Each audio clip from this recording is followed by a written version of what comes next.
Badminton lovers, kita jumpa kembali dalam channel Ahmad Komari. Kali ini saya akan memaparkan suatu rahasia dalam permainan bulu tangkis. Ternyata dari rahmat Allah Subhanahu wa taala dalam permainan bulu tangkis ada unsur kepemimpinan. Kita tahu dalam permainan bulu tangkis menggunakan 3 macam alat. Yang pertama, net. Yang kedua, shuttlecock. Dan alat yang ketiga adalah raket. Dari ketiga alat ini, ternyata bisa mengajarkan kepemimpinan pada kita. Kita awali dari net. Net yang pertama itu seorang pemain ketika masuk lapangan dari net sampai ke garis belakang, ini merupakan daerah atau wilayah yang harus dipertahankan. Shuttlecock yang menuju ke sudut-sudut lapangan harus bisa dijangkau oleh seorang pemain. Ternyata ini mengajarkan kepemimpinan bahwa seorang pemimpin itu yang pertama harus mengenal batas wilayah yang menjadi tanggung jawabnya. Misalnya di daerah tertentu sedang kurang produktif atau pertaniannya kurang berhasil. Di sisi lain ada yang panen sehingga daya belinya tinggi. Maka sebagai pemimpin tahu mana potensi dari wilayah yang menjadi tanggung jawabnya. Mana daerah yang minus, mana daerah yang surplus. Sehingga bisa melakukan keseimbangan. Mana yang harus dibantu, mana yang harus bisa mandiri. Net yang kedua itu dari belakang garis, lapangan bagian belakang, menuju ke depan sampai net. Ini adalah wilayah yang bisa dipakai oleh seorang pemain untuk melakukan serangan. Dari belakang, pemain bisa melakukan serangan. Dari tengah, bisa melakukan serangan. Dari depan net, juga bisa melakukan serangan, tetapi raket tidak boleh melewati net karena peraturannya overnet. Kita tahu bahwa di daerah seberang net sudah menjadi wilayahnya pemain lawan. Nah, di sini seorang pemain bisa melakukan smash dari belakang, dari tengah, maupun dari depan. Ini dalam kepemimpinan menunjukkan bahwa seorang pemimpin mempunyai batas kewenangan. Jadi kewenangannya bisa dari belakang, dari tengah, dari depan. Tetapi tidak boleh melewati net. Di sana sudah merupakan wilayahnya orang lain. Yang ketiga, net ini bisa diartikan sebagai jaring atau jejaring. Kalau sekarang bisa dianggap sebagai jaringan. Maka mengajarkan kepada seorang pemimpin bahwa menjadi seorang pemimpin harus pandai membuat jejaring. Semakin banyak jaringan yang dibuat, banyak bekerja sama dengan stakeholder, semakin banyak yang bisa diajak bekerja sama, semakin melegalkan legalitas kepemimpinannya. Zaman sekarang seorang pemimpin harus networking, harus mampu bekerja sama dari segala lini, supaya bisa bertransaksi dengan mereka dimanapun, pada situasi seperti apa. Yang keempat, net ini bagi orang awam itu sering hanya sebagai pembatas.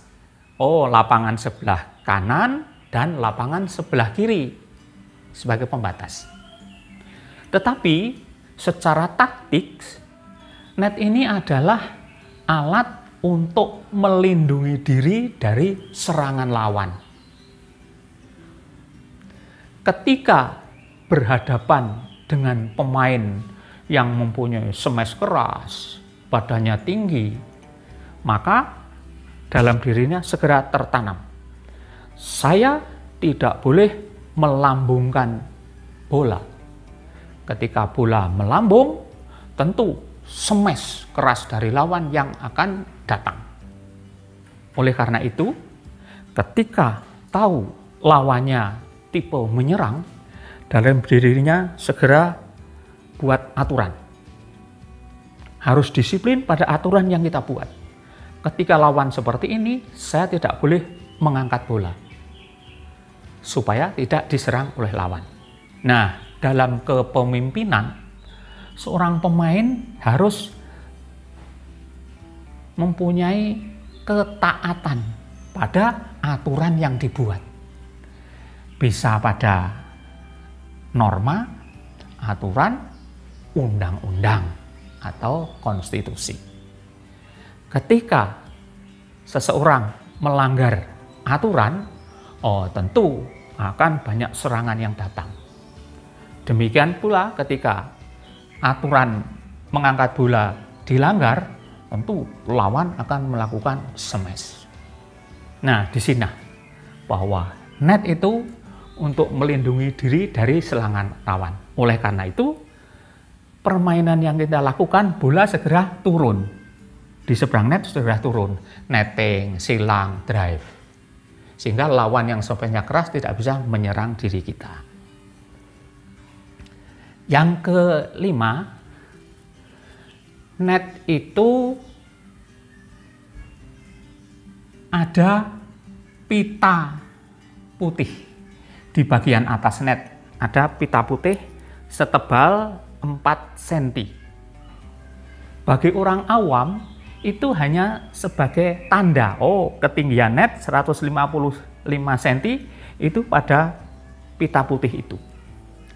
Tetapi secara taktis, ketika seseorang sudah cukup lama bermain bulu tangkis, bahwa pita putih setebal 4 cm ini adalah bisa digunakan untuk menyimpan raket dari pandangan lawan. Jadi, pita setebal 4 cm ini, raket kita kalau mau mukul net, mepet ke sini. Kalau mukulnya dari bawah, ini lawan akan tahu, kemana raket, ke sana, bola akan ke sana, ke sini akan tahu. Tapi ketika raket ini mepet dengan pita putih, itu lawan tidak bisa menduga kemana arah bola.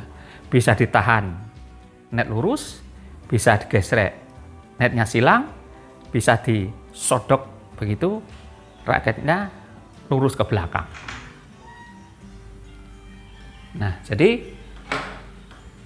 pita putih ini untuk menyembunyikan senjata kita. Dalam kepemimpinan, seorang pemimpin harus bisa menyimpan rahasia perusahaan, menyimpan senjata. Jangan banyak-banyak digunakan sehingga akan diketahui oleh pihak lawan. Nah, di lingkup kepemimpinan di lembaga kita, kita harus bisa menyimpan rahasia teman, rahasia atasan, rahasia perusahaan, maupun rahasia negara. Sedangkan yang keenam, netting bulu tangkis itu dipasang tergerai ke bawah. Semakin ke bawah shuttlecock dalam satu satuan waktu, itu semakin sulit dikembalikan. Kalau shuttlecock masih di atas, ini mudah dikembalikan. Semakin ke bawah, semakin sulit. Semakin ke bawah, semakin sulit. Bagi seorang pemain bulu tangkis yang bisa mengembalikan shuttlecock semakin ke bawah, pengembaliannya bisa lob tinggi, tentu ini membutuhkan keterampilan yang sudah cukup tinggi, sehingga menjadi pengembalian itu walaupun sulit bisa melambung tinggi ke belakang. Nah, artinya apa? Semakin ke bawah, seseorang bisa menempatkan shuttlecock dalam satuan waktu yang sama, berarti seorang itu semakin pandai. Dalam satuan waktu bisa menempatkan shuttlecock lebih ke bawah, itu orang ini lebih pintar karena membuat lawan sulit untuk mengembalikan. Bahkan kalau yang belum mahir, shuttlecock pengembaliannya bisa nyantol di net. Kalau bisa naik juga akan tanggung sehingga bisa dilakukan smash. Nah, artinya apa? Dalam kepemimpinan, seorang pemimpin harus mempunyai kedalaman keilmuan. Bisa diperoleh dari penataran, bisa diperoleh dari membaca jurnal, bisa diperoleh dari meneliti, sehingga ilmunya selalu terupdate, selalu ada pembaharuan, sehingga akan didatangi banyak orang karena selalu mendapatkan hal yang baru. Nah, termasuk kepemimpinan di bulu tangkis ini belum ada buku yang membahas, belum ada pakar yang membahas. Sekali lagi, itu karena rahmat dari Yang Maha Kuasa, kita bisa diberi kemurahan untuk melihat bahwa bulu tangkis bisa untuk mengajari kepemimpinan. Net yang ke-6 tadi. Nah, sekarang net yang ke-7. Dalam bulu tangkis ada permainan netting. Permainan yang halus, shuttlecock ini beratnya 5 gram, maka kita bisa memukul dengan tenaga sebesar 5 gram, shuttlecock ini bisa bergulir di net. Sehingga lawan sulit untuk mengembalikan. Bahkan 99% lawan akan mati kalau shuttlecock bisa bergulir di bibir net dan jatuh di daerah lawan. Artinya apa? Dalam bulu tangkis ini, untuk mengakhiri rally itu bisa menggunakan tenaga yang relatif kecil. Kalau kita lihat di pertandingan itu dengan smash keras, lawan itu mudah sekali mengembalikan. Apalagi dalam permainan ganda, sekeras apapun smash dikembalikan bisa dengan mudah. Karena pemain hanya mempertahankan separuh lapangan. Nah, dengan tenaga yang keras untuk mencari angka, itu biasanya dalam permainan misalnya sepak bola. Supaya tendangan penalti bisa gol, mempersulit penjaga gawang, maka harus ditendang secara keras. Kalau nendangnya pelan, bolanya bergulir pelan, kipernya mudah. Kalau dalam lompat jauh, supaya lompatannya tinggi, tenaga harus dimaksimalkan. Demikian pula lompat jauh, supaya lompatan jauh, tenaga harus dimaksimalkan. Smash bola voli, supaya lawan kalau di smash menerima bisa mencelat, maka smash ini harus keras. Tetapi kalau di bulu tangkis berbeda. Dengan smash keras susah mematikan. Tetapi dengan permainan netting yang dengan tenaga kecil sebesar 5 gram, bola bergulir di net bisa mengakhiri rally atau mematikan lawan.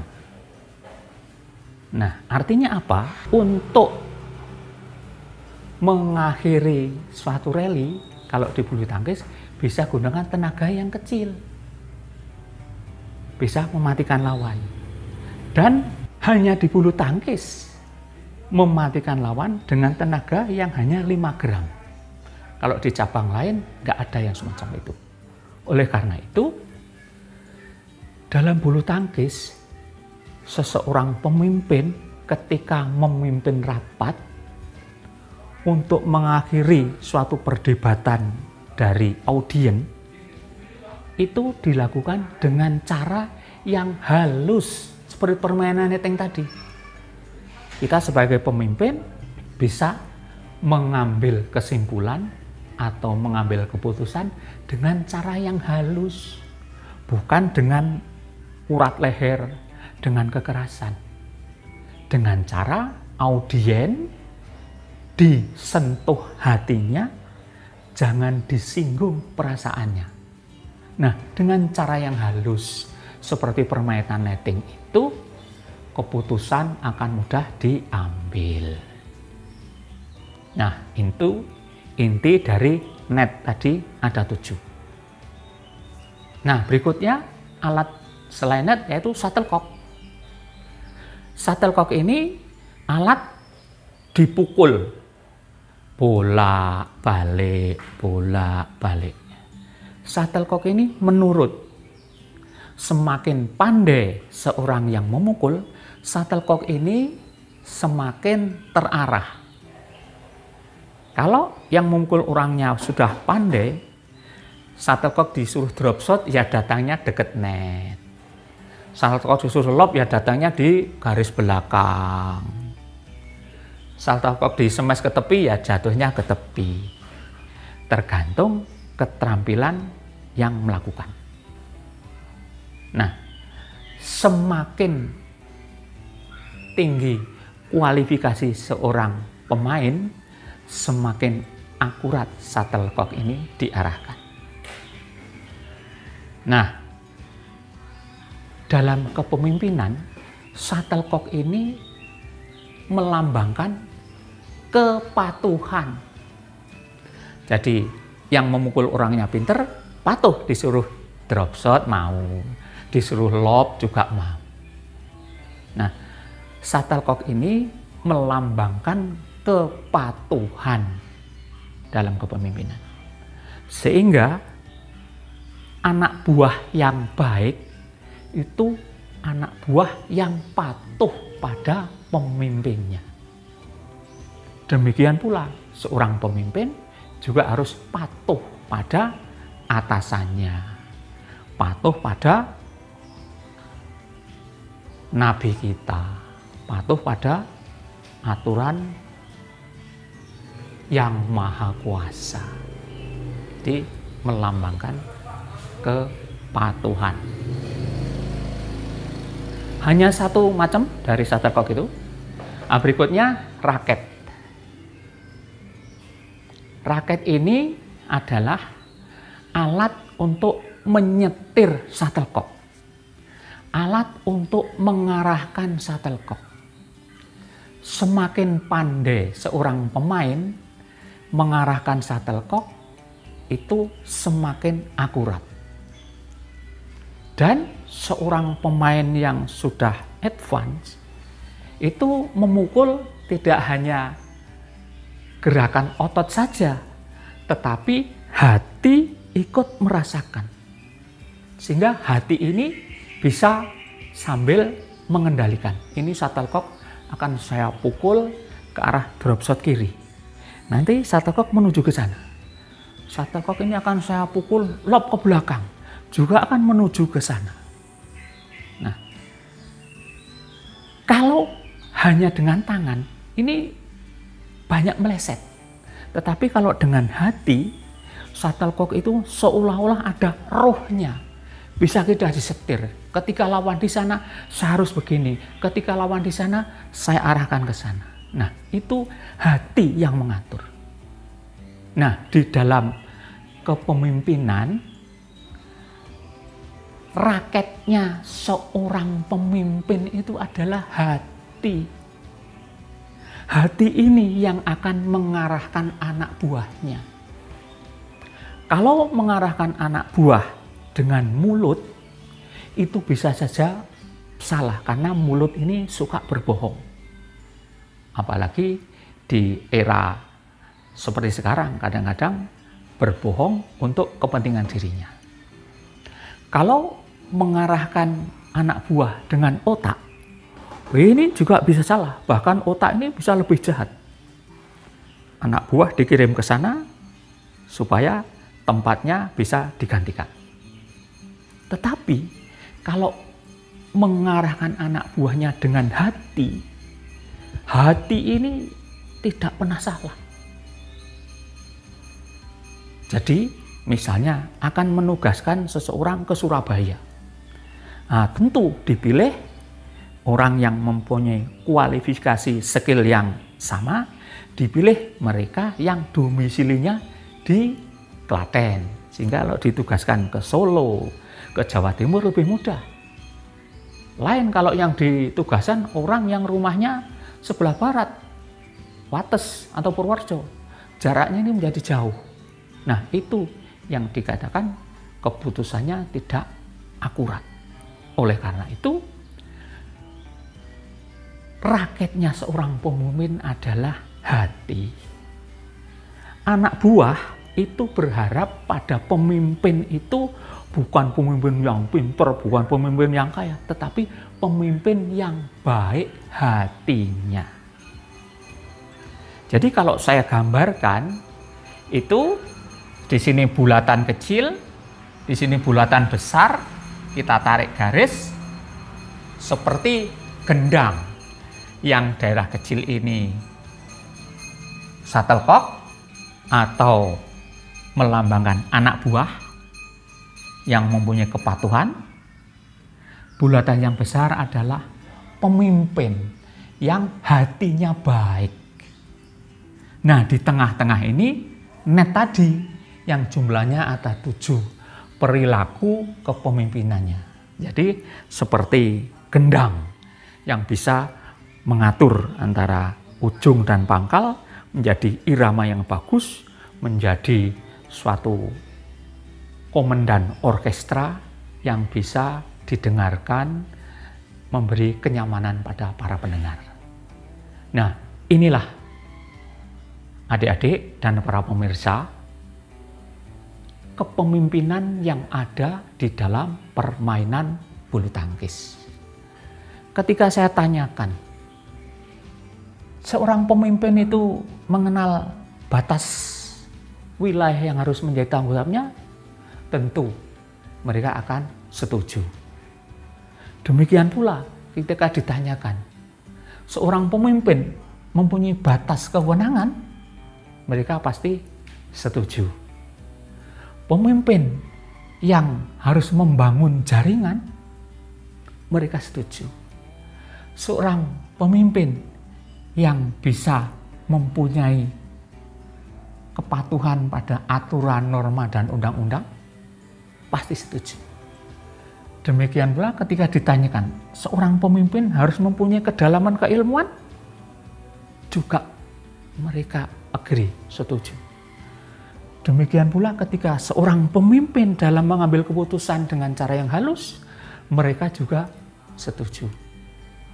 Dilengkapi dengan shuttlecock yang melambangkan kepatuhan seseorang, dan raket yang menggambarkan hati untuk mengatur anak buah. Semuanya mengatakan setuju. Demikianlah pemirsa, ajaran kepemimpinan yang ada di dalam permainan bulu tangkis. Dan itu sekali lagi karena rahmah dari Yang Maha Kuasa yang diturunkan kepada kita, bahwa dengan 3 alat bulu tangkis bisa mengajarkan kepemimpinan pada kita. Pemirsa, mudah-mudahan penjelasan ini bisa menginspirasi kita dalam kepemimpinan. Silakan di like, subscribe, dan bunyikan lonceng supaya video-video terbaik berikutnya bisa hadir di hadapan saudara. Sekian, Ahmad Komari. Wassalamualaikum warahmatullahi wabarakatuh.